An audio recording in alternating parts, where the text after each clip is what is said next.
Kiprotich of Botswana. The one from Karabo Sibande, his countryman, wasn't bad either in the first heat. These are the athletes lining up for the third heat in the semi-final round. Wu Guang, there of China, in lane 8.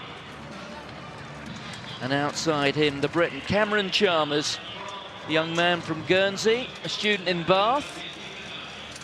Proud to be wearing his British vest. And I've done a bit of a count on how busy Cameron Chalmers has been this year. Now, taking into account all the races he's done indoors this year, Cameron Chalmers, well, we're in the 7th month of the year, and this is 27th race at 400 metres.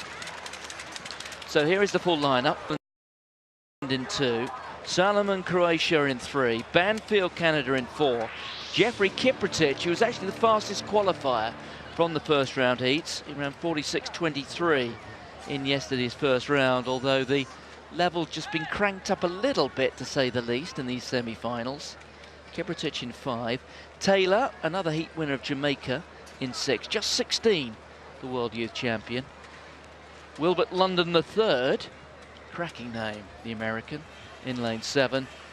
And Wu Guang, there of China, inside the Briton in lanes 8 and 9.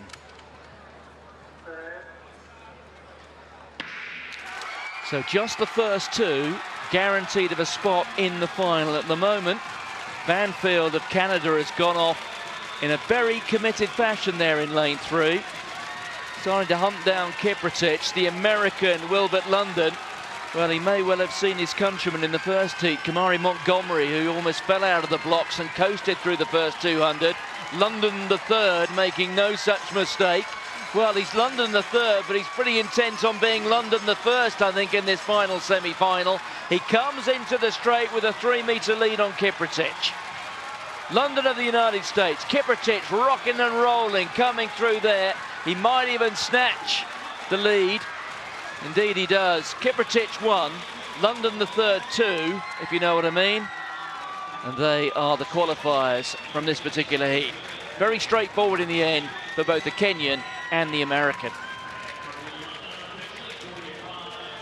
But those times dwarfed by the quality of the running in the second semi-final, Martin. Just to reiterate, in case you've just joined us, that the world #1, Babaloki Tebe of Botswana, the 19-year-old, running 44.67 to win the second semi-final. I mean, what, about 5 or 6 meters quicker than that win from Kiprotich.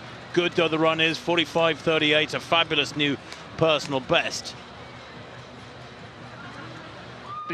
Of these times, Tim, and I'm doing this without looking at the stats book, if we'd have gone right to the start of the 80s and looked at things like the Olympic final in 1980 and even the first World Championships in 83, there weren't that many people running low 44s, were there? And we could see 2 or 3 men do it here. That is the level of this competition. It is outstanding, isn't it? Astonishing, yes it is indeed. Great run there, by the way, from the Briton coming through. Cameron Chalmers just trying to check for his time, but there it is. He's run a lifetime best as Cameron Chalmers, 46.51. Great run. It may well have been his 27th race of the year, but if it takes you 27 races to get to your fastest time, that is what you do. Tremendous run, by a huge margin as well.